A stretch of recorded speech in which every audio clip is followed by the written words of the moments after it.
Sebagai kantor pusat layanan dan informasi, Universitas Terbuka dibangun dengan mengedepankan konsep profesional, high teknologi dengan tetap menjaga lahan terbuka hijau dan suasana asri. Sebagai pelopor dan inovator pendidikan jarak jauh, Universitas Terbuka memiliki 39 kantor layanan unit program belajar jarak jauh atau UPBJJ yang tersebar di seluruh Indonesia dan satu pusat pengelolaan mahasiswa luar negeri. Dengan sistem belajar yang fleksibel, bisa dilakukan di mana saja dan kapan saja. Universitas Terbuka dapat menjangkau seluruh lapisan masyarakat dari beragam usia, pendidikan, dan profesi untuk dapat mengenyam pendidikan tinggi. Untuk dapat memberikan akses pendidikan tinggi berkualitas kepada mahasiswa di seluruh Indonesia, Universitas Terbuka menyediakan layanan internet dengan kecepatan tinggi dan ruang kerja yang sangat representatif untuk seluruh stafnya. Kantor pusat Universitas Terbuka dilengkapi unit-unit yang memiliki peran penting dalam pelaksanaan pendidikan jarak jauh seluruh mahasiswanya. Di antaranya adalah Unit Pelayanan Terpadu Teknologi, Informasi dan Komunikasi atau UPT-TIK sebagai unit pelaksana pengembangan dan aplikasi program pelayanan data dan informasi. Pusat Pengembangan Multimedia atau P2M2 yang selalu mengedepankan pemanfaatan teknologi untuk menunjang proses pembelajaran. Pusat Pengelolaan Bahan Ajar atau Puslaba sebagai sentral pengelolaan dan distribusi bahan ajar mahasiswa. Pusat Layanan Pustaka atau Puslata, layanan perpustakaan baik fisik maupun digital. Pusat Pengujian atau Pusjian sebagai pusat pengelolaan bahan ujian, bank soal, percetakan buku jawaban ujian atau BJU, lembar jawaban ujian atau LJU, dan digital printing. Rektorat, Pusat Kantor Rektor dan Pimpinan Tinggi Universitas Terbuka. Biro Keuangan Umum dan Kerjasama atau BKUK, Unit Pelaksana Administrasi Rencana Kerja, Program Kerja dan Keuangan Universitas Terbuka. Biro Administrasi Kemahasiswaan dan Perencanaan atau BAKP sebagai pusat layanan kemahasiswaan termasuk call center yang siap melayani kebutuhan mahasiswa. Universitas Terbuka juga menyediakan fasilitas penunjang lainnya seperti Wisma Universitas Terbuka, penginapan dengan fasilitas terbaik setara Hotel Bintang 3. Universitas Terbuka Convention Center atau UTCC, balai sidang dengan kapasitas 2.500 orang. Sport Center meliputi lapangan tenis, lapangan futsal, dan tempat fitness. Jogging track, dan juga gazebo multifungsi di tengah danau. Universitas Terbuka memiliki 4 fakultas dan 1 pusat pengelolaan dan penyelenggaraan program pasca sarjana. Fakultas Ekonomi, Fakultas Hukum, Ilmu Sosial dan Ilmu Politik, Fakultas Sains dan Teknologi, dan Fakultas Keguruan dan Ilmu Pendidikan. Hingga kini, Universitas Terbuka memiliki lebih dari 350.000 mahasiswa dari seluruh Indonesia yang tersebar di 43 program studi diploma, sarjana, magister, dan doktor. Universitas Terbuka, making higher education open to all.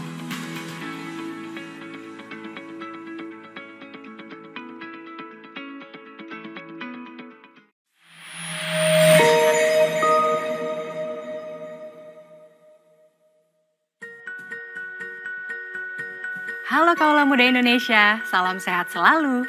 Ada yang baru loh di dunia pendidikan tinggi kita, yaitu Indonesia Cyber Education atau disingkat ICE Institute.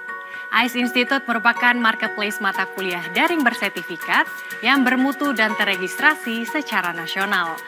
ICE Institute juga dilengkapi dengan teknologi blockchain yang mencatat semua penempuhan dan perolehan mata kuliah daring oleh kita yang dapat dihubungkan dengan job market.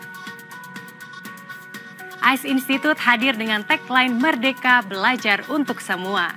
Mata kuliah daring yang ditawarkan melalui ICE Institute akan memperluas akses kita semua terhadap pendidikan tinggi daring yang berkualitas. Siapa saja, di mana saja, kapan saja dapat mengambil mata kuliah daring melalui ICE Institute. Selain itu, ICE Institute juga mendukung program Kampus Merdeka, Merdeka Belajar dari Menteri Pendidikan, Kebudayaan, Riset, dan Teknologi. Mata kuliah daring yang ditawarkan melalui ICE Institute sifatnya satuan mata kuliah, yaitu kalau kita sudah menyelesaikan dan lulus satu mata kuliah, maka kita berhak mendapatkan sertifikat elektronik yang terverifikasi untuk mata kuliah tersebut. Untuk menyajikan mata kuliah yang berkualitas dan sesuai dengan kebutuhan terkini, ICE Institute berkolaborasi dengan berbagai perguruan tinggi negeri dan swasta ternama di Indonesia, yaitu UI, UPH, UT, UGM, Binus University, UNJ, UAJ, IPB, Pradita University, ITS, UNS, AFEBI, Undip, dan Telkom University. ICE Institute juga berkolaborasi dengan institusi penyedia mata kuliah daring dari luar negeri seperti EDX.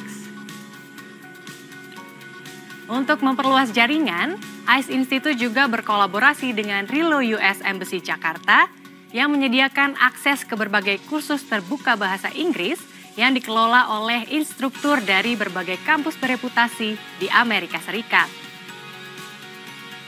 Pengembangan ICE Institute dimotori oleh Universitas Terbuka dan memperoleh dukungan dari berbagai pihak, yaitu Asian Development Bank atau ADB, Microsoft, dan Caliber. Kedepannya, ICE Institute akan terus memperluas jejaring kerjasama dengan banyak pihak untuk meningkatkan jumlah konten pembelajaran yang berkualitas serta menyediakan layanan pembelajaran daring yang dinamis. ICE Institute juga berupaya memperbaiki sistem yang sudah dimilikinya. Oleh sebab itu, bersama perguruan tinggi mitra, ICE Institute melakukan penelitian dan pengembangan secara intensif. Topik-topiknya menarik dan menginspirasi peningkatan kualitas pembelajaran daring di Indonesia. Penelitian tersebut dibahas melalui webinar series Cyber Education Forum. Setiap bulannya diselenggarakan satu webinar dan ditayangkan secara live melalui Zoom dan UTTV YouTube channel. Jadi ayo kaula muda kita berpartisipasi. Agar mata kuliah daring yang ditayangkan melalui ICE terjamin kualitasnya, dosen-dosen penyedia mata kuliah daring juga dilatih sehingga terampil dan siap untuk menyajikan materi perkuliahan secara daring. Kaula muda Indonesia, yang paling menarik adalah beasiswa Mendikbudristek Merdeka Belajar untuk Semua. Semua mahasiswa di perguruan tinggi di Indonesia bisa shopping berbagai mata kuliah melalui ICE Institute dari perguruan tinggi ternama di Indonesia dan juga luar negeri. Ada 158 mata kuliah daring dari 12 perguruan tinggi papan atas di Indonesia dan 1.381 mata kuliah dari EDX yang berasal dari perguruan tinggi terkemuka internasional. Semua dibagikan secara gratis. ICE Institute akan terus berusaha untuk selalu melayani Indonesia secara prima melalui pengalaman belajar yang menarik dan menyenangkan. Belajar daring berkualitas melalui ICE Institute, tanpa batas, tanpa sekat, merdeka belajar untuk semua, Indonesia maju, salam sehat selalu.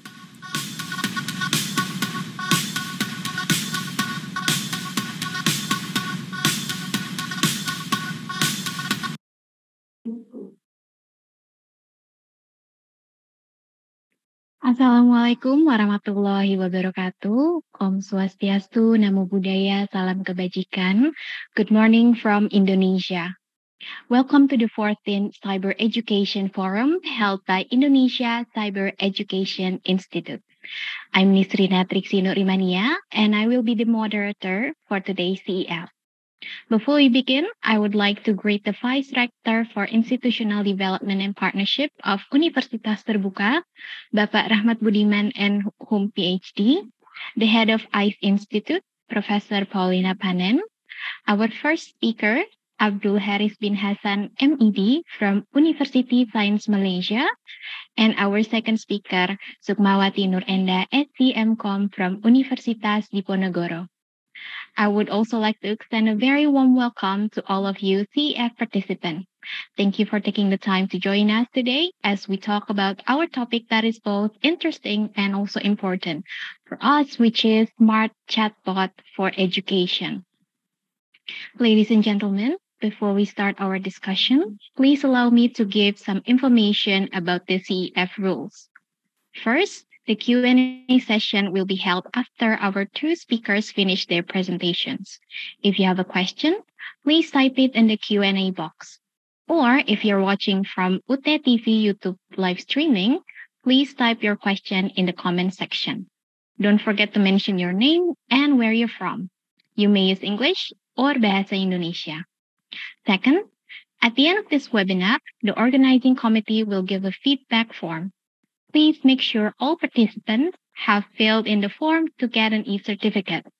The e-certificate will be sent to your registered email address maximum 7 days from today. Before we jump to the presentation, we will hear a welcome speech from the Vice Rector for Institutional Development and Partnership of Universitas Terbuka, Bapak Rahmat Budiman. Bapak Rahmat Budiman, the time is yours. Bismillahirrahmanirrahim. Assalamualaikum warahmatullahi wabarakatuh. A very good morning from Universitas Terbuka, Indonesia. It gives me immense pleasure in welcoming all of you to the 14th Cyber Education Forum hosted by the ICE Institute. Ladies and gentlemen, as we are all aware that the technological developments are truly amazing. We, due to the development of technology, cannot wait for what we are waiting. Today, our topic is very special as we are going to discuss about what is chatbot. An increasing massive adoption rate also show positive implication for many industries, one of which is through the chatbot technology. I'm sure that we have used and known what a chatbot. But by using chatbot, the industry is able to map the function that can be accommodated by this technology, especially those that are directly related to customer. The chatbot function will be felt directly by customers and can provide maximum service to customers from various industries. Prepared and specifically needed, chatbots are expected to be able to serve various customer needs quickly and use language that's easy to understand as well.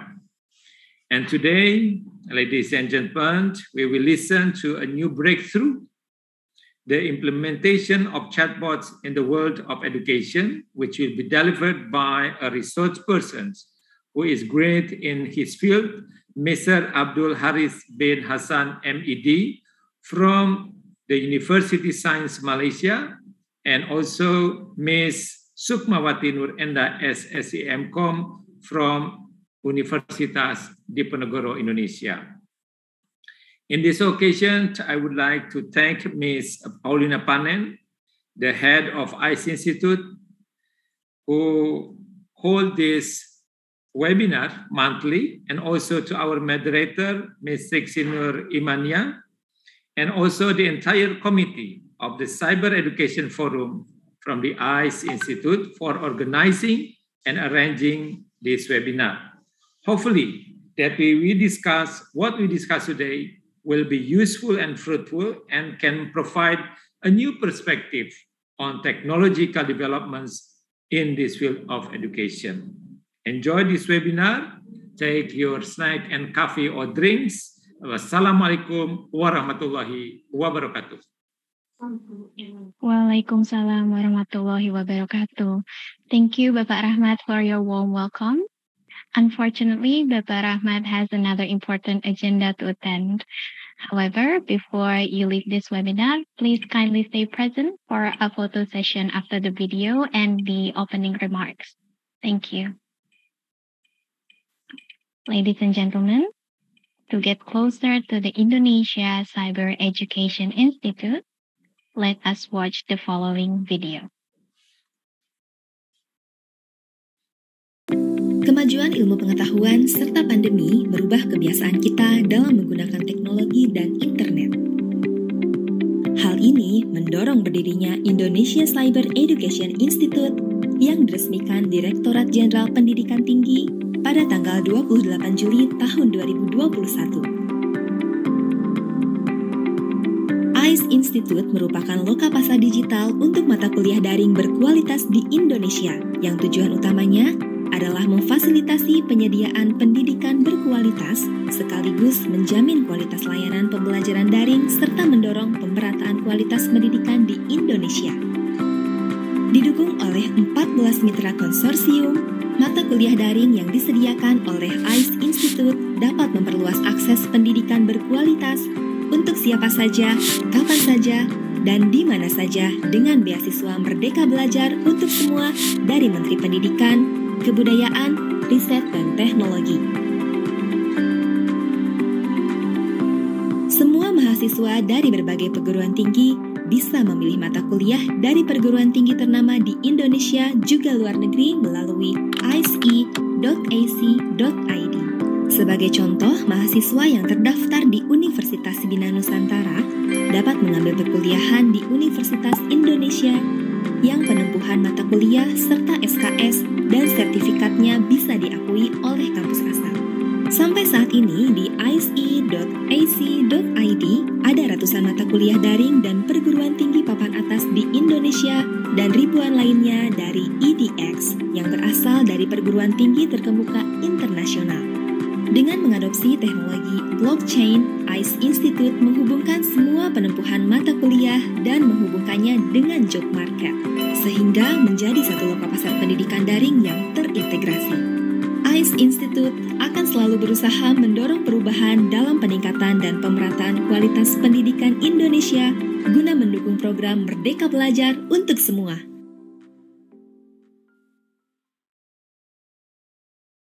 All right, ladies and gentlemen, I hope you're now familiar with the ICE Institute.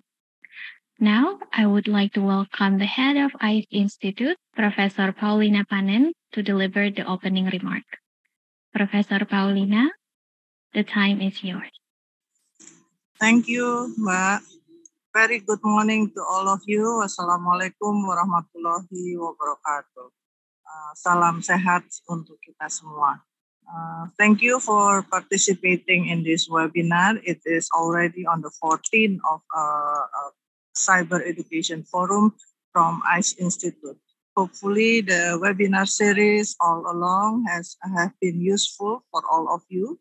And right now, I think we are very fortunate to have Mr. Harits from Universitas Science Malaysia, and also Ibu Misukmawati from Universitas Diponegoro, who will be discussing about chatbot or the use of smart chatbot in education. Why ICE Institute is very interested in the use of chatbot in education. I think it is very apparent. ICE Institute is supporting what we call the online education. And in online education, usually teachers and students are separated through distance. So when students are trying to do their course, taking their course, perhaps they are going to be very lonely, alone in his room or her place.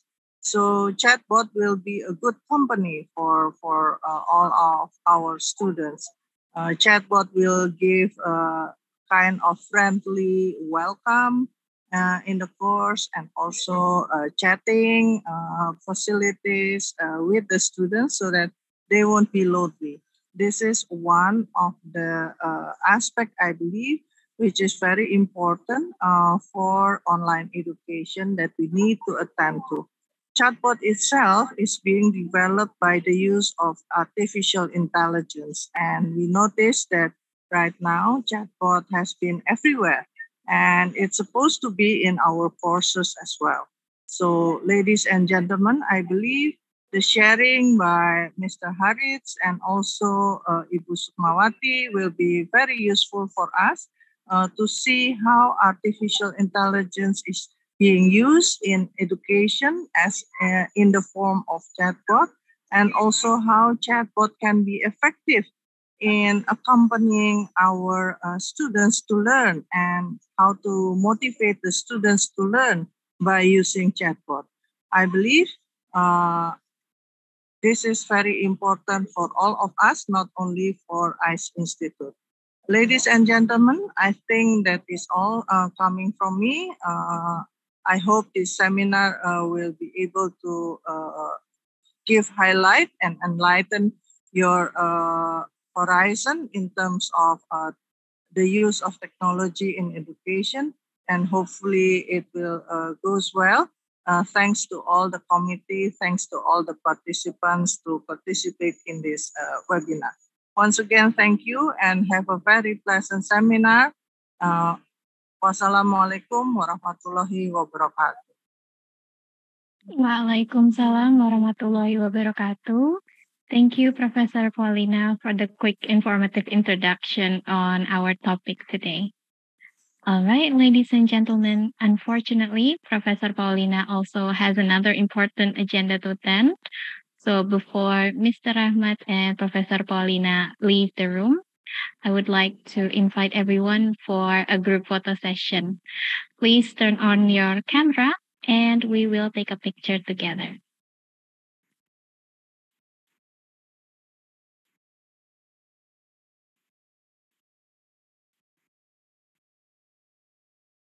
Okay.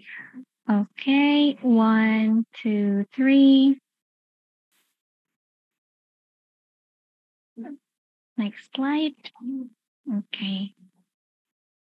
1, 2, 3. Okay. Next slide. 1, 2, 3.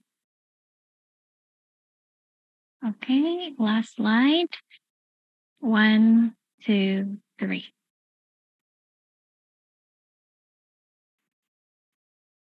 Okay.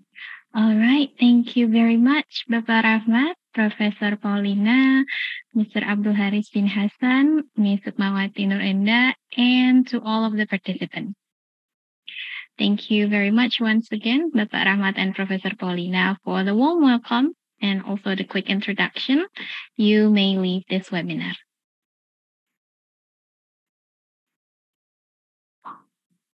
Okay.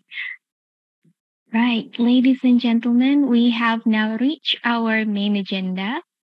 It's time for me to welcome our first speaker, Mr. Abdul Haris bin Hasan, MED, from the University in Malaysia. Before we start, please allow me to give a brief introduction of Mr. Abdul Haris bin Hasan. So, Mr. Abdul Haris bin Hasan has an educational background in multimedia and information technology education. He is currently a computer science lecturer in College Matrikulasi Pulau Pinang, Kementerian Pelajaran Malaysia. He has numerous experiences in multimedia and also in IT. One of them is artificial intelligence in creating chatbot with natural language processing and natural language understanding for educational purpose. He was also a presenter and in the second international conference on the future of education 2020 with the research entitled Input Process Output AI Chatbot as Personal Learning Assistant for Programming Coursework. I believe that will be our topic for today about the chatbot, Mr. Haris. Inshallah, definitely.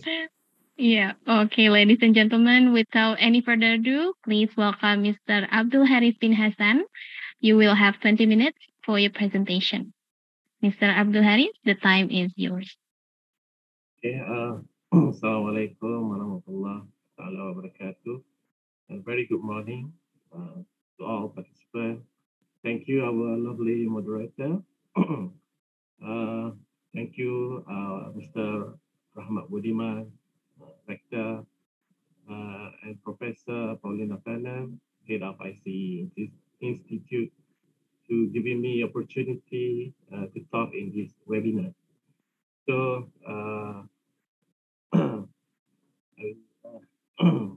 talk about smart chatbot for education, right? Okay. So we will start now. Okay. Is it clear? Are you sharing your screen? Yeah, I'm sharing the screen. We cannot see it yet on the screen.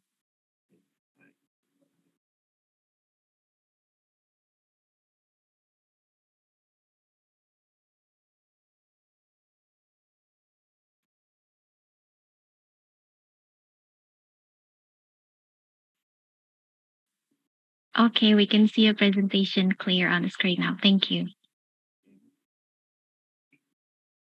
Okay, so actually I am a PhD candidate from University Science Malaysia. I'm doing my PhD, and it's the final year. So what we're going to discuss here is about how to create and what is smart chatbot for education. Okay, if you see this icon, it's a regular expression when we use chatbot, right? Okay, when we will say hi first, or maybe we say hi first, and then it replies back. Okay, it's the reply may be hi, or how are you, or if it's smart enough, it will say hi Chris Dayanti, how Miss Trixie. Okay, so it's more smart like that. Okay, so the content of my talk is about what is its purpose in education. Okay, how to make it, and where to deploy our chatbot. Okay, you can see here the image. Okay, the person typing maybe on the screen, smartphone. Okay, and there's a bot is replying all the things. Okay, so we talk about as for definition of chatbot, is a computer program designed to mimic conversation with human users, particularly over the internet. Okay, chatbot is usually used over the internet. Chatbot are artificial intelligence powered chat application that can do everything from answer simple questions like what's the weather today? Okay, so to participate in complex conversation. For example, doing transaction, okay, buying something, and doing transaction or select goods to buy or anything. Okay, chatbots can participate in both voice and text-based conversation. Okay. Even if communication is based in predefined and repeated phrases, for educational chatbot, we must provide adequate and accurate information in the context of educational process. Because as a teacher, we must uh, give or conveys a truth, right? Okay, if not, if the learners find it the chatbot give you or reply something that is not what he or she intend to, okay, so the learner will soon don't use the chatbot, or it will make them demotivated. Okay. Next, so what is purpose in education? Okay, usually the chatbot it uses 66% for teaching and learning. Okay, R&D 19%, assessment 6%, administration 5%, advisory 4%. So education is about, it's not only about teaching and learning. It's about management also, management of student, management their marks, their tasks, okay, give advisory, okay, and then assessment. Uh, that's is about the usage of chatbot in education. Okay, next. Before that, okay, the usually teaching and learning, we use it to deliver courses, okay, to students. And there are many chatbot have been developed, okay, via online platform. Okay, this is an agent to provide accurate information to users. Okay, and what is important in teaching and learning is the chatbot that we create must motivate the student, and learner can be is engaged. Okay, that's a very important thing, and to make student engaged is a difficult thing, right? Okay, so we must think it clearly about that. And also, chatbot give an immediate assistance, means that it must reply 24/7 to learners or to users. Okay. For administration, it can provide example administrative use of chatbot.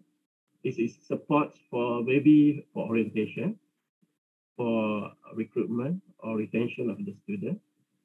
Okay, and for assessment, chatbot is like a classroom. Okay, chatbot gives students the material, tests, quizzes, and then when the tests are finished, the chatbot will collect the results and send to the teachers, allowing them to keep track of the students' progress and speed up activities. I think if you use database or external API, you can create this kind of chatbot. Okay, for advisory, chatbot are being used to provide advice to students on academic issues.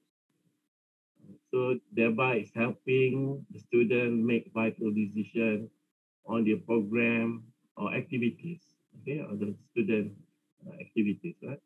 And then lastly, and R&D, maybe it will provide a conversation about academic research issues. For example, maybe how to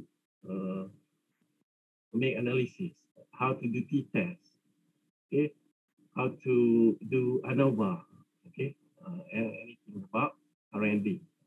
Okay, there's some aspect of the use of chatbot.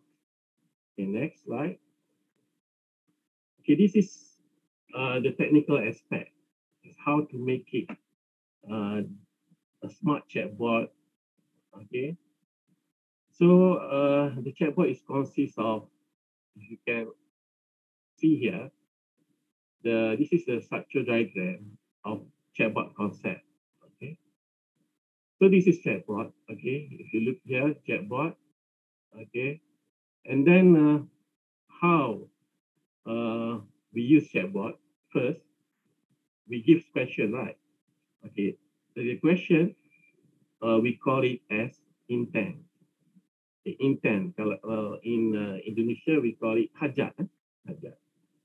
Or in Malay we call niat. Okay, ataupun ujaran. Okay, that's what we call intent. Intent consists of question. Okay, where did we want to get this question? If as a developer, okay, we're going to the next slide. If I will show you first, okay, and then I will discuss in the next slide. Okay, so there's keyword in chatbot that we must know. It's intent. We call it intent. Okay, there's question that we ask. For example, hi, and then the chatbot reply. The chatbot reply, hi, how are you? That's we call response. Okay, we call response.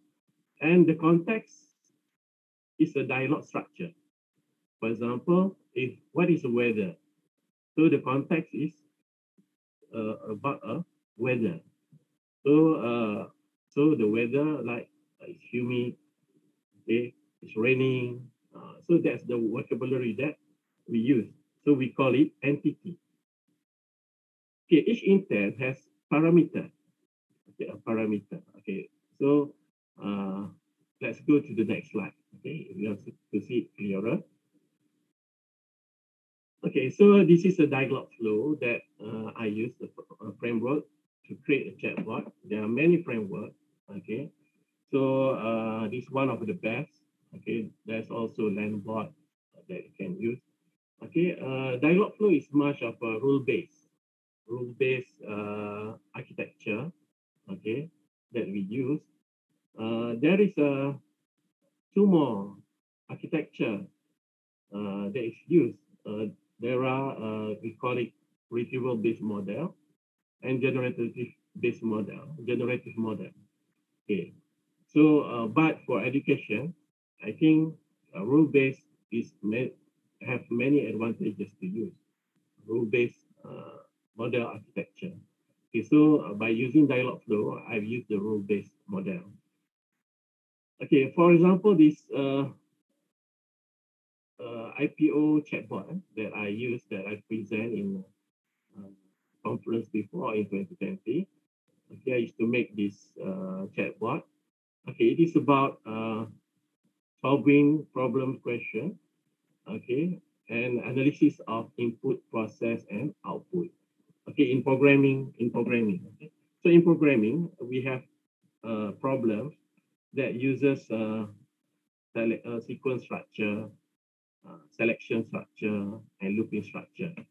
So this chatbot first is about sequence. Okay, if the student learn about sequence, so the student asks, convert hours. This intent. The student asks, convert hours. So this is what we call intent. So the first thing the developer should do is they need to identify the intent that the chatbot will handle. Okay, how are you going to identify the intent? Okay, so if you are a lecturer or a teacher, okay, and then you develop your own chatbot, it's easy because you have two to 3 years experience for a student, okay, and you have a lot of data. How is the question and how you're going to answer the question? Okay, so that's not going to be difficult for you, but as you are not in the education background, okay, you should ask the educator or the teacher, okay, or the stakeholder how to make analysis of the intent. Okay, the analysis you can use the conversational analysis by, for example, using the tree diagram. Okay, because we use rule-based. Okay, in 1980s, rule-based architecture we call is expert system. Okay, for closed domain, okay, this is closed domain. For example, it's only a subtopic. So we call it a closed domain. It's simpler to train the chatbot with training phrases. We have a lot of training phrases. Training phrases is the question that the student asks. Okay, to about a question, one question, for example, convert hours. There will be words, okay, that a student use. Not maybe they use how to convert hours. To convert hours. So that's the training phrases that we're going to use. Okay. So these training phrases actually in dialogue flow, they use machine learning. Okay. Machine learning to detect the similarities, okay, of the training phrases. Okay. And also it uses NLP, natural language processing, to identify or to detect similarities of the training phrases or the phrases that the student use. Okay, the second one is extracting parameter. A parameter is a piece of relevant information that needs to be extracted from the phrase. A parameter can be defined by the developer in entity. For example, convert hours. Okay, actually, in words, okay, we have verb and noun. Okay, for example, here convert. Convert is a verb, and hour is a noun. This is what we call, okay, for this domain, this is what we call a parameter. So convert and hours. Hours. So this parameter we store it in an entity in our framework, in dialog flow framework. Okay, we save it in an entity. So we make it a list of entity of time. Time should include what? Hours, seconds, okay, minutes, okay. And then convert. Convert is a verb, okay. So maybe we're going to create one more entity, okay. But if convert means what? To calculate, okay, like calculation entity, okay. So after that, next developer need to identify the action that each intent triggers. Okay. So this may comprise invocation to external services. For example, if you are using database, okay, to make it the chatbot smarter, okay, or other API, okay, and include the chatbot response either in, and the response should be in natural language, or you can use rich messages. For example, rich messages is you want to respond in audio, or you want to respond in video, text, pictures, and so on. Okay, it's up to you. Okay, and it's based on the deployment platform. Okay, that's how the intent, the response, okay, should be triggers. Besides intents, developer need to define the dialogue structure to accomplish a task. Okay. For example, this conversation, okay, it's about what? The context is about converting minutes, converting hours. Okay. So the bot asks, what is the output needed? Okay, why the chatbot reply back? What is the output needed?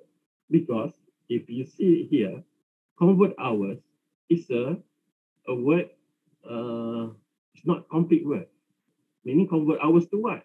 Convert hours, maybe convert hours to minutes. So the student, so means that if this is the IPO analysis, so the IPO must include input, process, and output.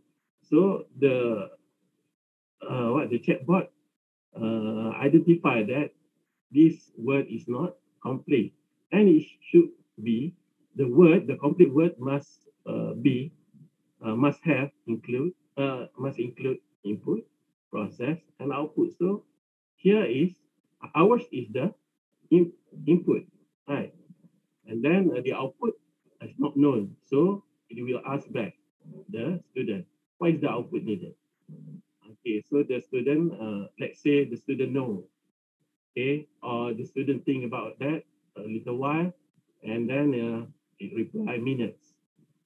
So the chatbot, if it's true, it's correct, the chatbot will give you the format, the true format for analysis.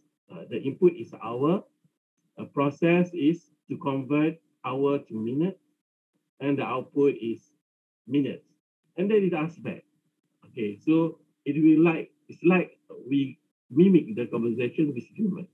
Okay, the chatbot mimic the conversation with human, or mimic the conversation like me and the student, like the lecturer and student. Do you agree? So if the student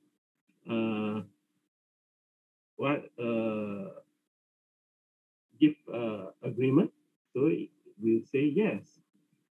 And then if not, maybe it says no. So no, it will goes to another thing, okay, another response. Okay, so the chatbot must define or must know the dialogue structure, the context, what is talking about. Okay, it's not just a single. So if you want to make the chatbot smarter, okay, you're going to use context, and then the context is a multi-term. Multi-term? What we call, it's not a single term. It's called a multi-term. Okay.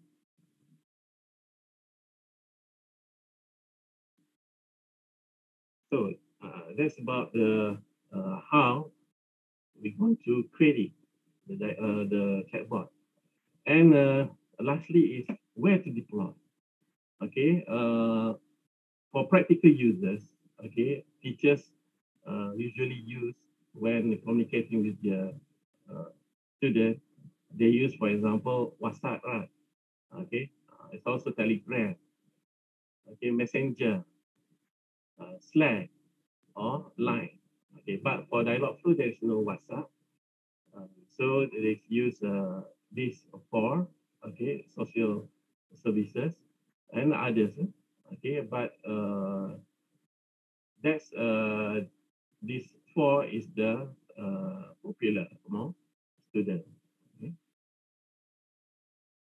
Okay, that's all I think for me. Thank you, and we're going to discuss in the Q&A after this. All right. Okay, these are the references that can go through if you want to know more. Okay, that's all for me. Thank you. Okay, thank you very much, Mr. Abdul Haris, for the very insightful presentation on Chatbot. And I believe that all the participants here gained very important information from your presentation.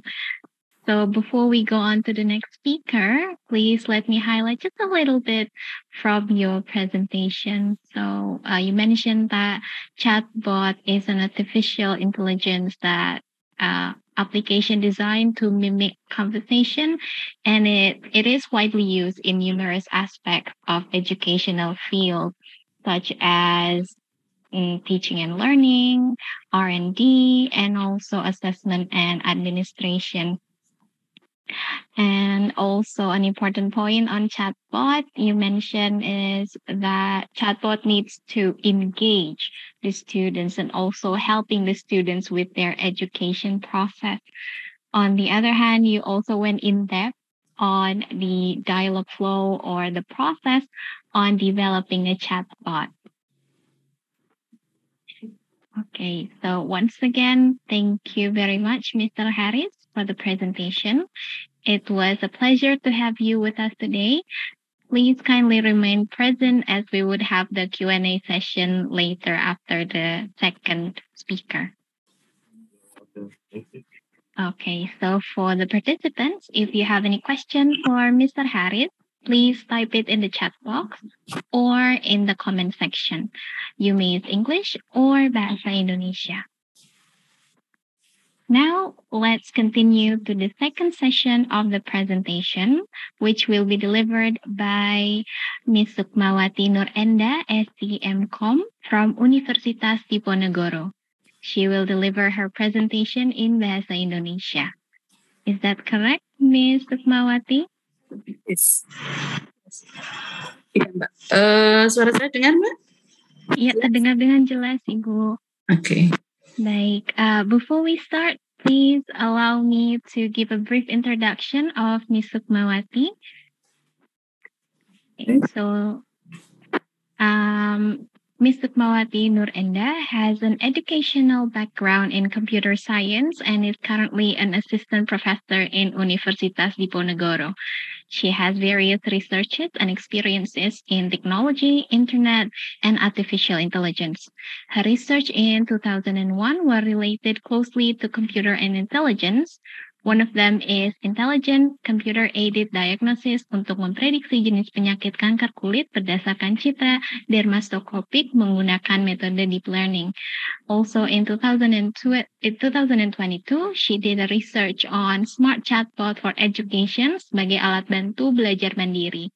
And I believe that is in line with our discussion topic today. Without any further ado, please welcome Misukmawati Nurenda, SEMcom. You will have 20 minutes for your presentation. Misukmawati, the time is yours. Thank you, Mas Nusrina. Saya izin ya menggunakan bahasa Indonesia saja ya Mbak ya. Baik, saya izin share screen dulu. Sudah terlihat? Sudah terlihat dengan jelas, Ibu. Oke. Baik, jadi pada hari ini ya saya akan menjelaskan terkait dengan CEF, AI Chatbot for Indonesian Education, ya di mana ini adalah penelitian kolaborasi antara Unila, Undip dengan UT ya, yang didanai oleh UT ya. Jadi terima kasih kepada Bu Paulina yang telah merekomendasikan untuk penelitian ini bisa berjalan gitu ya. Nah, sebelum sampai ke CEF ini kita ingin tahu dulu apa sih sebenarnya chatbot gitu. Tadi sudah dijelaskan ya sama Mr. Abdul ya bahwa chatbot itu pada dasarnya adalah agent ya, sebuah agent percakapan atau komunikasi di mana dia berinteraksi dengan usernya menggunakan bahasa alami. Apa sih yang disebut dengan bahasa alami gitu? Bahasa alami bahasa kita sehari-hari gitu. Ya, jadi seolah-olah Anda itu bercakap-cakap dengan manusia ya, maksudnya bukan dengan mesin gitu ya. Jadi mungkin saat ini Anda kalau misalkan melakukan percakapan ya, entah itu di toko online apa di organisasi ataupun di dunia pendidikan lainnya ya, di lembaga-lembaga pendidikan lainnya, mungkin tidak tahu kalau pada dasarnya Anda itu sedang berbicara dengan mesin kayak gitu ya. Nah, histori dari chatbot sendiri ini sebenarnya sudah dimulai di tahun 1950 ya.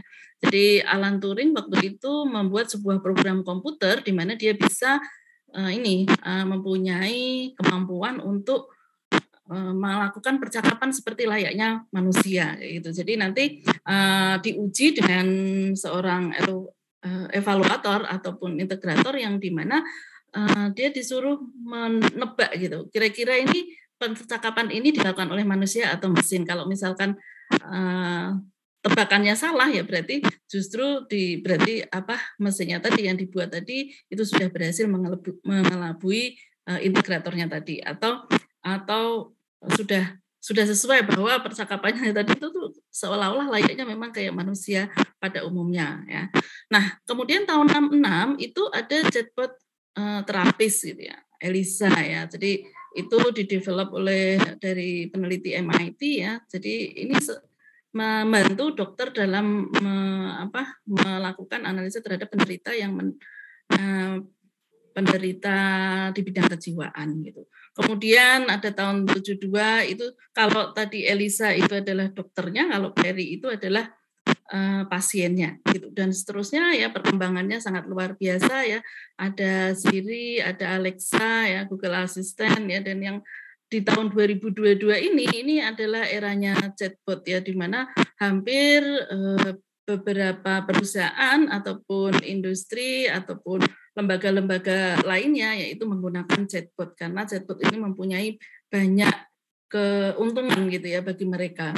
Dia bisa melakukan percakapan atau memberikan jawaban yang jawaban tersebut sebenarnya itu jawabannya itu selalu sama untuk setiap user atau pengguna kan gitu ya. Nah, ini kalau di bidang industri ya. Jadi kita mengenal gitu ya, kalau tadi ada Veronica untuk Telkomsel, Jema untuk Unilever ya, Salma untuk Alfamart gitu. Terus untuk Bank Mandiri, Sabrina. Nah, itu sudah menggunakan chatbot bagaimana melayani customer atau melayani pelanggan ya. Jadi istilahnya usernya atau nasabahnya atau tadi customer di dalam perusahaan-perusahaan tersebut ya ataupun industri tersebut itu merasa mereka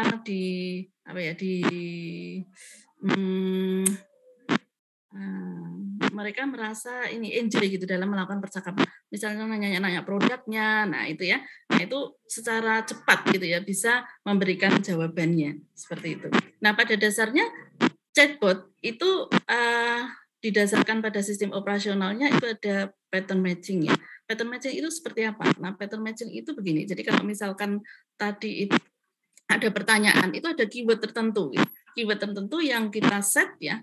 Nah, sehingga nanti kalau misalkan muncul pertanyaan seperti itu, oh berarti jawabannya seperti ini. Oh kalau munculnya misalkan tadi terkait di mana letak Indonesia misalnya, Indonesia negara, oh berarti menanyakan apa ini, di mana, oh berarti dia menanyakan tempat dan lain sebagainya. Nah, itu pattern matching. Kelemahannya apa? Kelemahannya tadi jawabannya itu bisa saja tidak tepat pada saat pertanyaannya tadi itu di luar dari pola yang kita tentukan. Nah, itu satu kelemahan di dalam pattern matching. Kemudian ada juga decision tree based ya. Jadi itu berdasarkan kayak menu based. Jadi kalau misalkan Anda tentang informasi kampus misalkan ya. Nah, itu apa yang ingin Anda ketahui misalnya gitu ya. Cara daftar, kemudian cara membayar, cara registrasi misalnya. Itu ada menu-menunya pilihan 1, 2, 3 gitu. Anda tinggal klik misalkan saya pengen tahu cara daftar berarti 1 sen. Nah, dia nanti akan bisa memberikan jawaban cara mendaftar gimana dan seterusnya. Itu decision tree based. Jadi kalau jawabannya, kalau pertanyaannya seperti ini nanti jawabannya akan mengarah ke sana. Jadi dalam bentuk struktur pohonnya. Jadi di tree-nya itu di decision-nya itu berdasarkan pola pohon tree itu ya. Jadi kalau nanti dia milih menu 1, misalkan menu 1 nanti jawabannya apa, menu 2 jawabannya apa, kayak gitu. Itu decision tree based.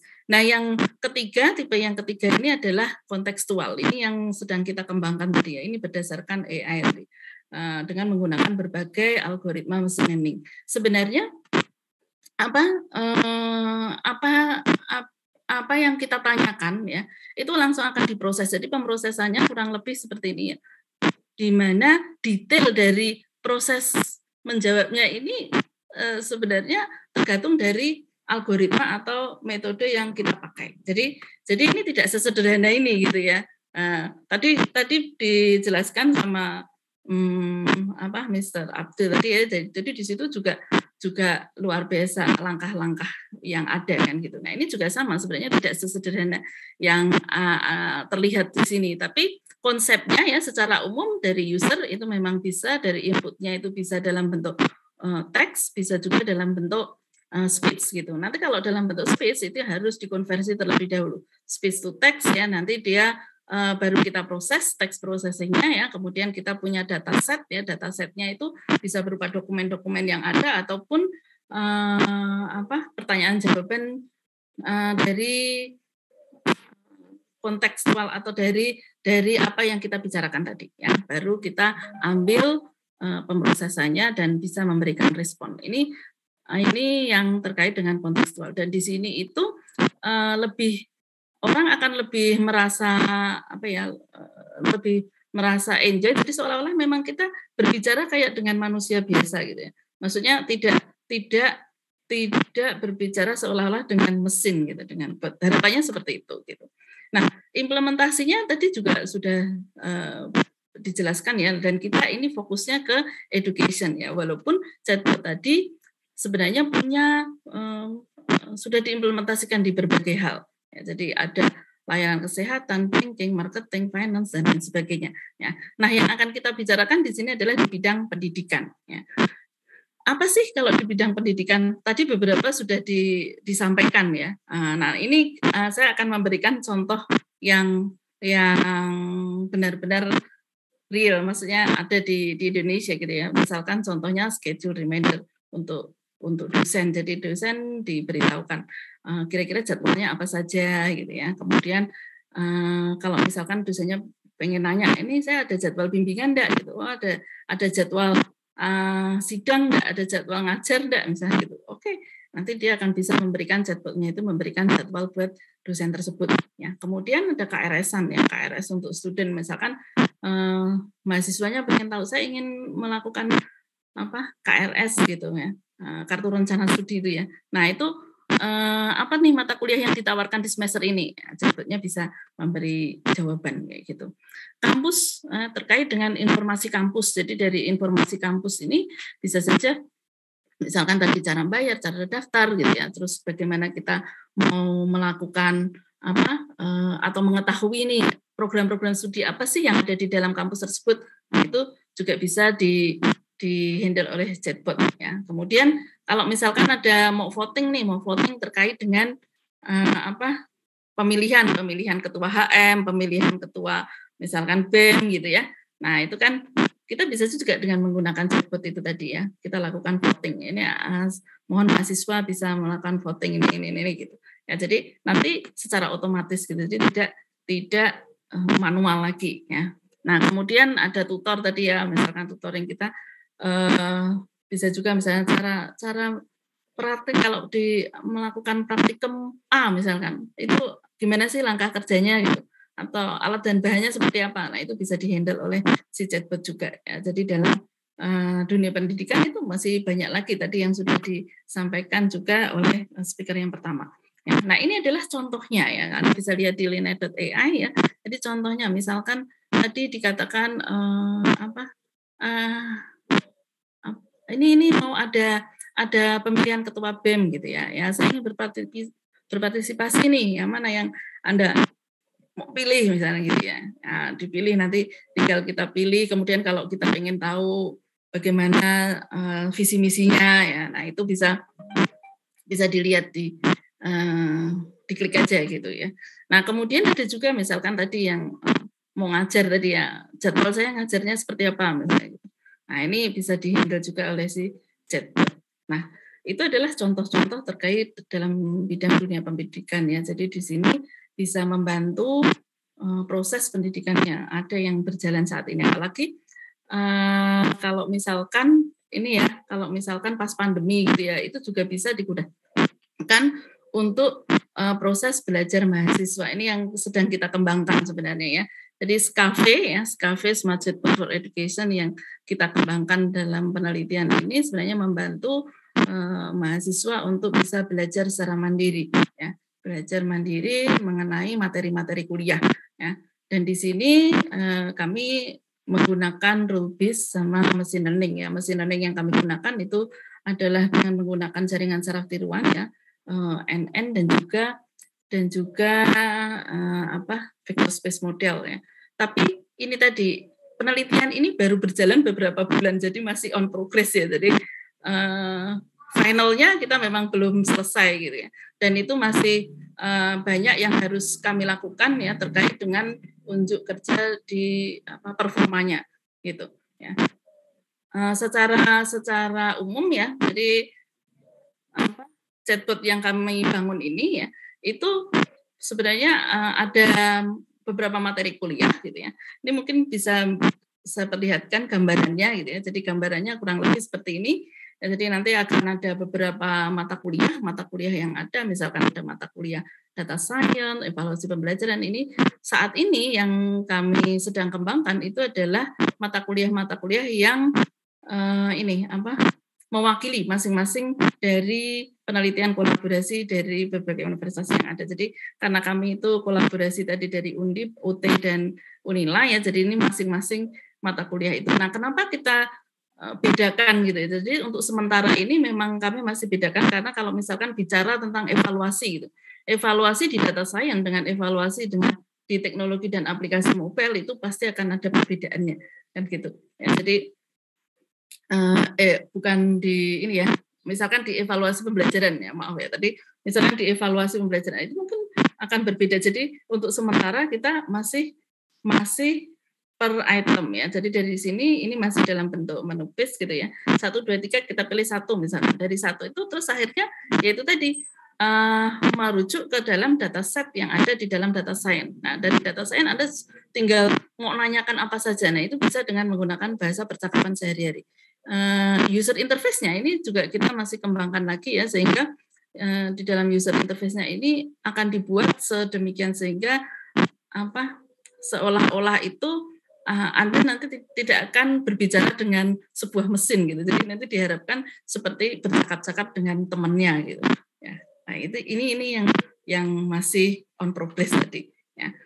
Nah, tadi yang mengenai tekniknya tadi ya, di tekniknya ini memang baru kita kembangkan juga ya. Jadi dari machine learning itu kita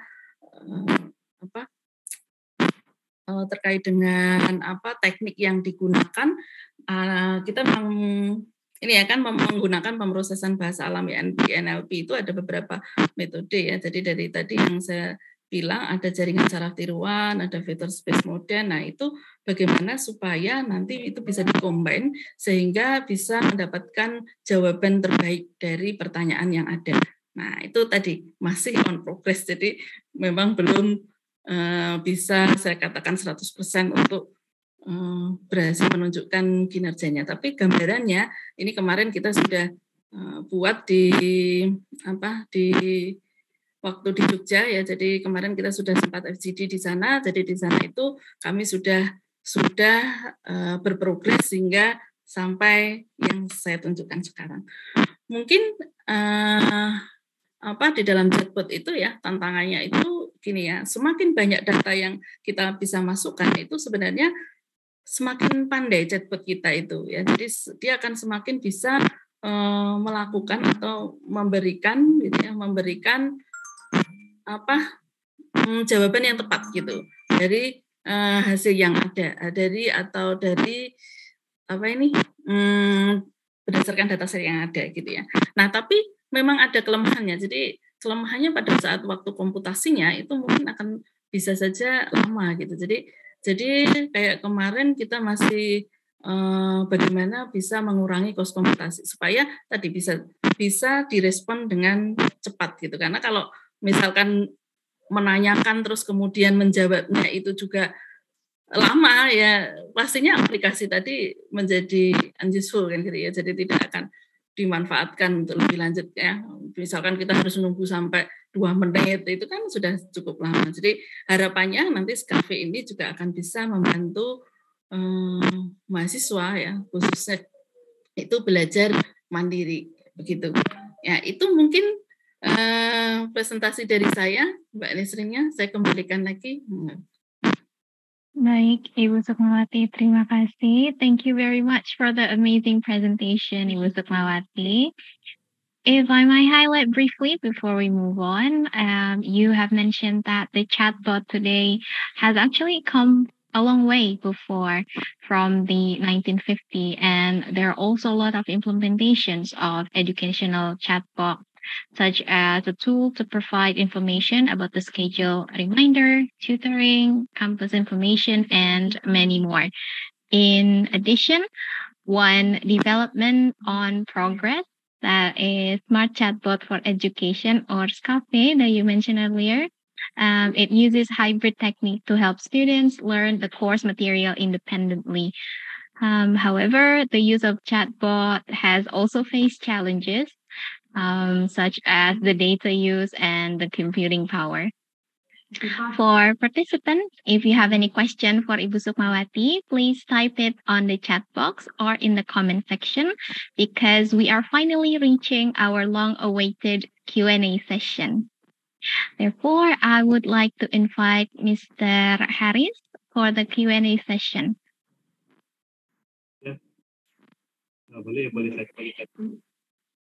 Okay. Welcome back, Mr. Harris. So the first question we have here to Mr. Abdul Haris bin Hassan: how influence of chatbots in learning classroom at education is? It's from Mr. Zanristen. So you may answer this question, Mr. Haris. Okay, the influence of chatbot in learning. Actually, there are many research going on, okay, in creating chatbot for learning, and the result is very motivating, because nowadays students like to chat, right? Okay, and in chats, if we can use it, okay, to a positive purpose, and we can motivate them by, for example, creating others media, for example, video. We can give the links to that kind of things, okay, in our chatbot. It's meaning that chatbot is like you are chatting with your friends, okay, or with your lecturer, but you can make it as a friend.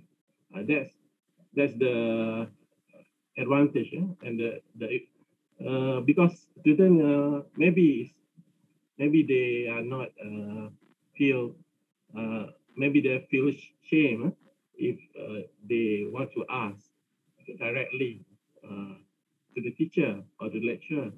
So is now it's that I'm talking to the chatbot. It's a bot. It's a robot. They don't have any feelings. Okay, so may use it to actually many questions they will ask. Okay, for example, I create a chatbot and I go through all the questions.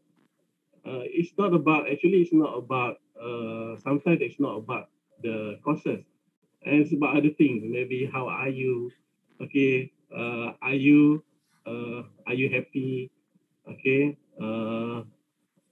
and then it kind of question a lot of things. For example, what do you do? Okay, so it's student. The result says the student feel motivated. That's what happened. That's what's going on. Okay, I think that's sufficient, right? Okay, I hope it answered Mr. Zanrisan's question. Thank you for answering the question, Mr. Harris. So we will move on to the second question for Ibu Sukmawati from Amir Hamzah. Apakah AI chatbot ini berjalan mandiri atau aplikasi tersendiri atau bisa menggunakan aplikasi seperti WhatsApp atau Telegram? Silakan dijawab, Ibu Sukmawati. Terima kasih. Oke. AI chatbot ini bisa berjalan sendiri, juga bisa menggunakan tadi ya. Jadi ini yang disebut dengan channel. Jadi channelnya itu nanti bisa ke WhatsApp, bisa ke Telegram, bisa ke Line dan lain sebagainya. Begitu. Ya. Jadi itu multi channel biasanya.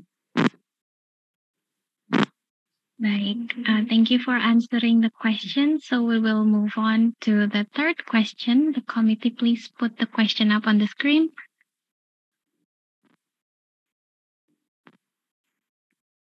Okay, next.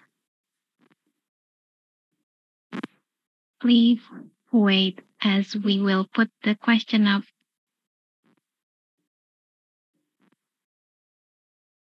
Okay, so third question untuk Ibu Sukmawati dari Pita. So the question is, as we know, chatbot can be used in assessment. How effective is it to use in essay? Ms. Sukmawati, you can answer this question. Oke. Mungkin kalau misalkan chatbotnya itu digunakan untuk sebuah assessment ya, sebuah assessment tertentu, kalau misalkan essay gitu ya. Jadi mungkin bisa saja dalam sebuah penilaian kita akan memberikan skornya terlebih dahulu dalam assessment tersebut, misalkan untuk pertanyaan seperti ini, terus nanti dijawab seperti ini, hasilnya akan seperti apa. Jadi dalam hal ini tetap harus ada proses trainingnya terlebih dahulu, bagaimana bisa mempelajari terkait dengan pertanyaan-pertanyaan yang dari ini essay, gitu. Baik, terima kasih Ibu. Jadi tetap memungkinkan ya, asalkan proses di belakangnya itu menyesuaikan dengan pertanyaan essay tersebut. Yeah. Baik, for the next question, we will put the question on the screen. The committee, please put it up. Okay.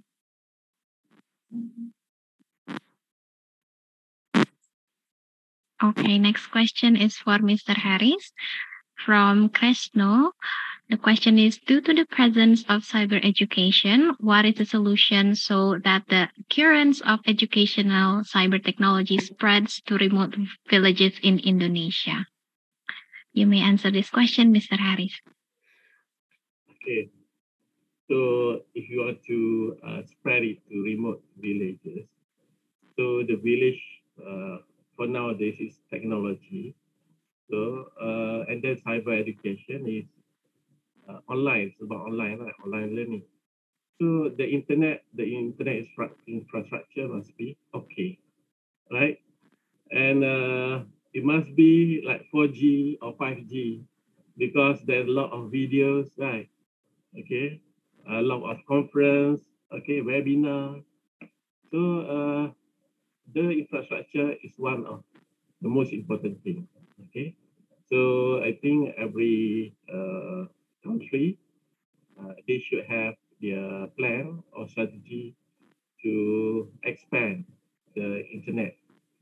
Okay, okay, the what we call broadband internet. Okay, high speed internet, and then anything will. Yeah, for example, you can use MOOCs. Okay, there are a lot of MOOCs and also a lot of online learning, creditable like EDPI. Okay, that the university use. Okay, that's the first thing, and the second thing, gadget. Okay, must have a plan. For example, if a rural area, there are many poor family, right? And the concern is not for gadget, the concern is for food, for security, house, okay? So must be a plan to give them, okay? Give them a gadget, any kind of that. And also what we call someone needs to appear to that village, okay? And ask them how to make it a positive use of the gadget and the internet, not use as they want to use it. Right?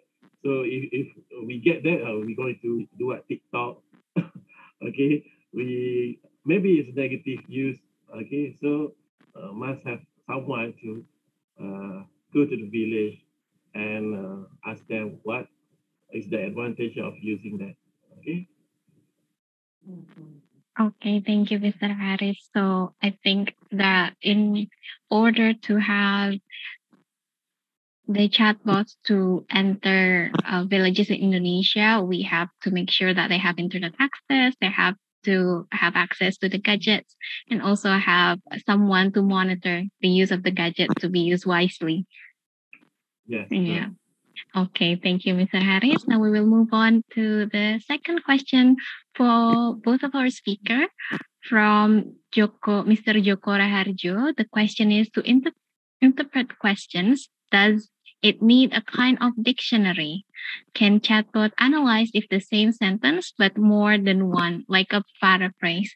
Ketika ada pertanyaan masuk ke chatbox, apakah perlu ada kamus tersendiri ataukah chatbox itu bisa menganalisis jika kalimat tersebut di parafrase ataukah harus kalimat dengan order tertentu seperti itu. To Mr. Harris and Misukmawati, you can answer the question. Maybe we'll start with Ibu Sukmawati. Ya, terima kasih Mbak. Ini apakah membutuhkan satu jenis dictionary? Sebenarnya kita melihat dulu ya algoritma yang mau kita gunakan itu apa. Tapi kalau misalkan kita pakainya misalkan di dalam pemrosesan teks itu misalkan kita ingin mengetahui apakah itu bersinonim atau tidak ya kalimat-kalimat atau kata-kata yang ada itu, sehingga kan misalkan cerdas misalnya gitu ya, cerdas mungkin ada kaitannya dengan pandai dan lain sebagainya. Nah, maka kita bisa tambahkan juga thesaurusnya gitu, kalimat yang saling bersinonim dengan itu. Jadi kalau misalkan pertanyaannya itu mungkin mirip atau pertanyaannya itu mirip dengan database yang ada tapi tidak sama persis gitu ya. Nah, itu bisa tercover, tetapi tidak harus gitu. Maksudnya bisa saja satu algoritma tertentu itu tanpa perlu kamus pun bisa gitu. Jadi ada beberapa metode yang memang kita bisa latihkan. Yang penting dilatihkan dulu bagaimana dia dalam satu kalimat tertentu itu mereka akan tetap bisa mengetahui konteks dari kalimat tersebut. Konteks pertanyaannya itu apa? Sehingga kadang kita nggak perlu kamus pun kita bisa mendapatkan jawaban yang tepat juga. Seperti itu. Gitu Mbak. Mungkin dari saya. Baik, terima kasih Ibu Sukmawati. Maybe Mr. Harris would like to add some to the question. Okay, to develop a chatbot, there is a framework. Okay, a framework that consists of NLP, natural language processing, and also some of that use machine learning. Okay, so the paraphrase is something that they analyze. Okay, it's very hard to create. I'm just using it. Okay, if you are using Dialogflow, there is a framework, there is an NLP available. There's also machine learning available, and you just use NLU, natural language understanding. So meaning that all the intents that you got, you must make it the system understand what is it. So by using context, parameter, so on, right?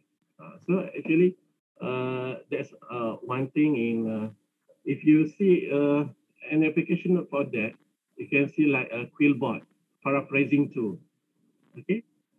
So they use an algorithm. They won't show us how, okay? But it may consist of, maybe there are a lot of, okay, there has NLP, machine learning, also maybe deep learning, okay? That's if we're going to do the detail out, so it's going to be in time, right? In this time, okay, maybe some other time, okay? For this forum discuss about what is deep learning, what is machine learning, and what is NLP, the algorithm, okay? Pattern matching algorithm, okay? That's it's kind of that, okay? Is that my answer? Okay, thank you, Mr. Haris. Maybe we need another session for that, for the deep learning and the other subjects. Okay, so we will move on to the next question to both of our speakers again, to Mr. Abdul Haris and Mrs. Misukmawati from Mr. Timbul from Simolek. The question is, what is the benefit of chatbot in student perspective? Maybe this time Mr. Haris would like to answer first. From my experience, the benefit is it's quite motivating. Okay, the result is quite motivating. They see that chatbot is useful. Okay, I'm not around. I'm a lecturer. I'm not around 24/7. They can chat or can do their task in their own time. So, so they get immediate response. So that the good response for students. Okay, that's what actually chatbot do. Okay, immediate response, 37. Okay, anytime, anywhere, mobile learning. That's the kind of thing. Okay. All right. Thank you, Mr. Haris. Ibu Sukmawati ingin menambahkan untuk pertanyaannya, apakah keuntungan dari chatbot ini untuk pelajar atau murid? Oke, ya, keuntungannya menurut saya sangat banyak ya Mbak ya. Jadi kalau misalkan tadi mahasiswa itu bisa mencari berbagai informasi terkait dengan misalkan kampusnya, cara dia misalkan mau daftar IRS atau KRS tadi ya. Jadi ataupun kafe yang sedang kita bangun ini misalkan dia ada kesulitan terkait dengan materi-materi kuliah, maka secara cepat dia akan bisa mendapatkan jawabannya gitu. Jadi harapannya seperti itu. Jadi bisa buat belajar mahasiswa mungkin bisa menjadi lebih mudah gitulah. Hidup menjadi lebih mudah gitu Mbak. Gitu untuk student. Baik Ibu, jadi chatbot ini untuk mempermudah proses pembelajaran mahasiswa ya, juga ya Bu? Ya, saya sih seperti itu ya. Baik, mudah-mudahan sampai dapat diluncurkan secepatnya. Yeah. Baik, for the next question to Mr. Harry from Mrs. Anna Junior from Unimed. The question is, thank you, Mr. Abdul Haris, for your best presentation. Developers in entity needs to define context material teaching and learning or response using messages specific. Why and how to propose chatbot for education to teach and learning qualitative and quantitative analysis. Okay, I think I have given the answer in chatbot. Right? Actually, when you want to create a course, a teaching learning, a qualitative and quantitative analysis, right? For R&D, okay, courses for R&D. Okay, the first thing in development, you do analysis. The analysis of conversation from all the students. So if you're a lecturer, you must have 2 or 3 years what you chat, conversation, personally or in group with your student, right? So actually you can list down all the questions. Okay, maybe you use a spreadsheet. Okay, use a spreadsheet doing the analysis, conversation analysis, and then you may categorize. This question is about what? This question is about t-test.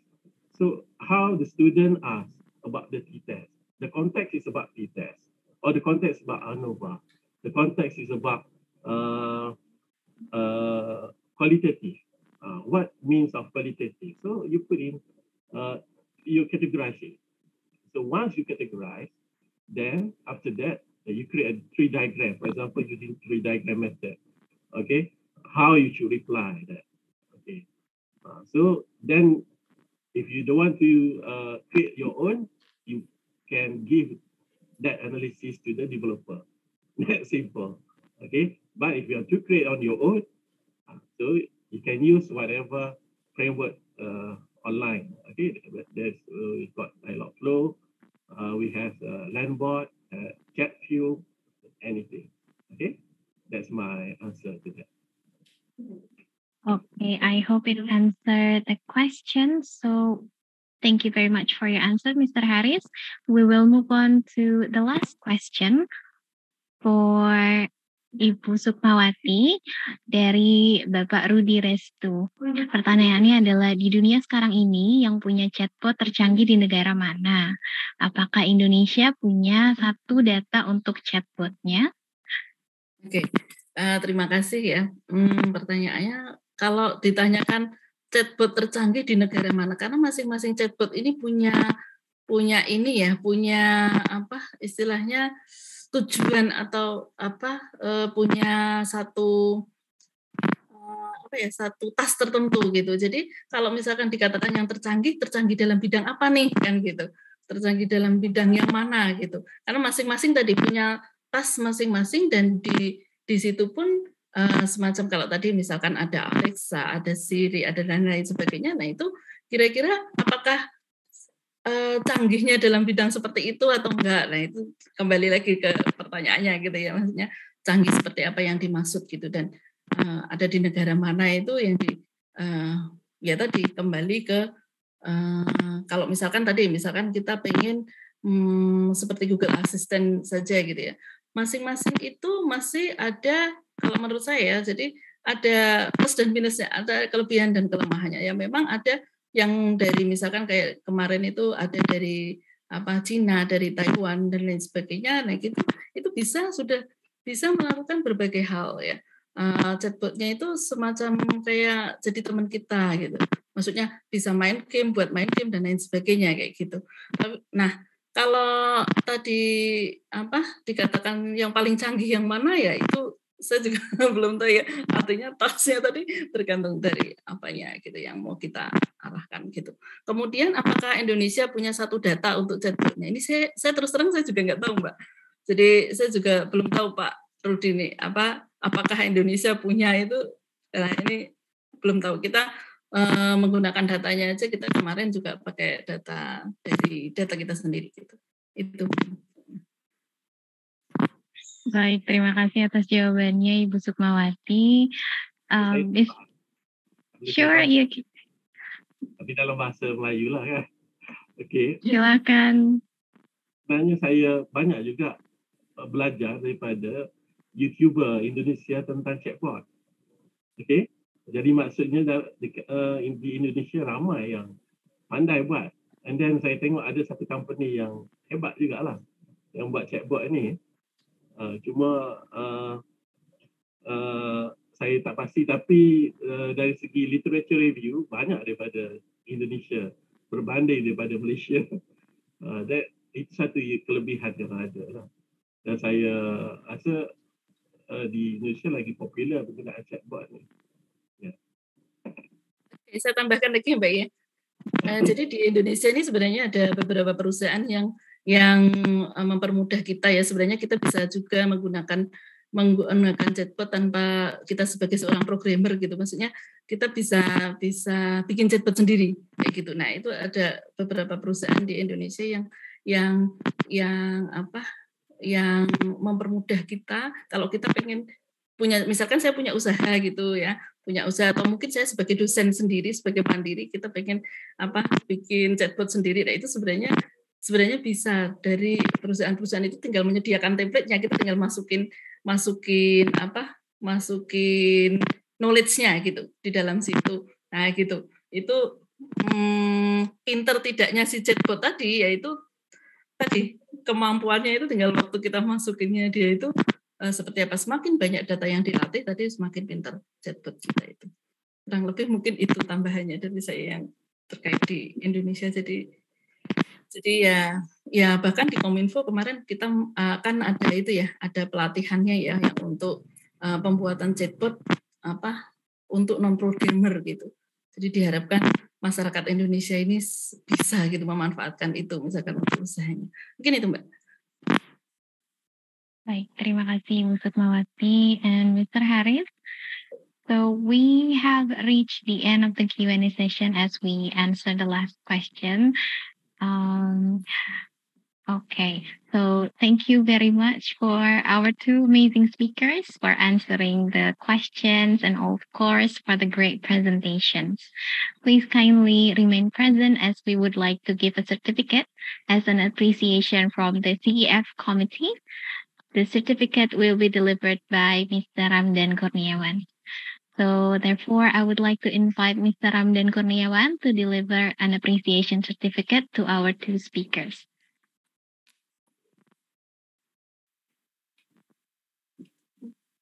Okay, so the first one, an appreciation certificate for Mr. Abdul Haris. Okay, thank you, Ms. Nisrina. Dear Mr. Abdul Haris Hasan and Ibu Misukmawati, on behalf of the organizing committee, I want to give the air certificate for appreciation to you for great contribution to this webinar. Please accept it with our sincere thanks. Let's give virtual applause for our speaker today. Thank you very much and see you again for next event. Bye-bye. The next. Okay, so that is the first e-certificate. The second one is for Misukmawati Nurenda. Okay, thank you very much. Okay, thank you very much, Misukmawati, Pak Abdul Haris.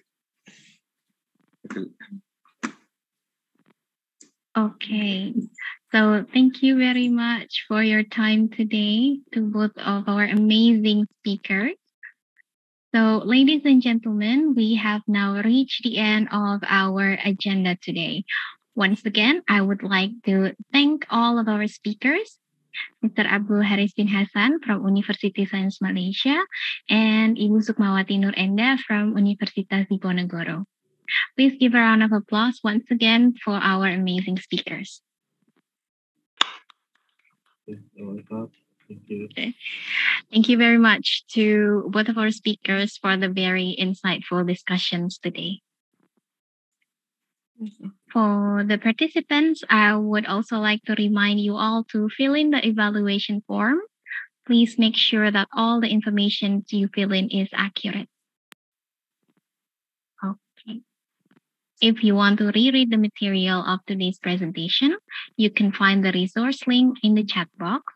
You can also rewatch today's webinar in UT TV channel on YouTube. Ladies and gentlemen, on behalf of the CEF committee, I would like to thank you for your active participation. I hope you enjoy your time with us today and see you in the next Cyber Education Forum. May the remainder of your day be great. Thank you. Thank you, Mr. Harris.